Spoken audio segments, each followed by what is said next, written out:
bring this to life, imagine a visual timeline showing four key concepts. First, assessment. This is where you take an honest look at your current processes and culture. Where are the bottlenecks? What areas feel rigid or slow? Next, planning. Based on what you find, start identifying the teams, tools, or workflows that are ready for a more agile approach. Then comes implementation. This is where you introduce agile methods like regular team check ins, rapid experimentation, or feedback loops.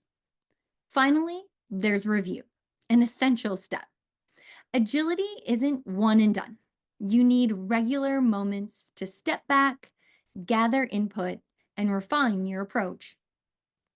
That timeline is a good reminder that agility is a journey, not a destination.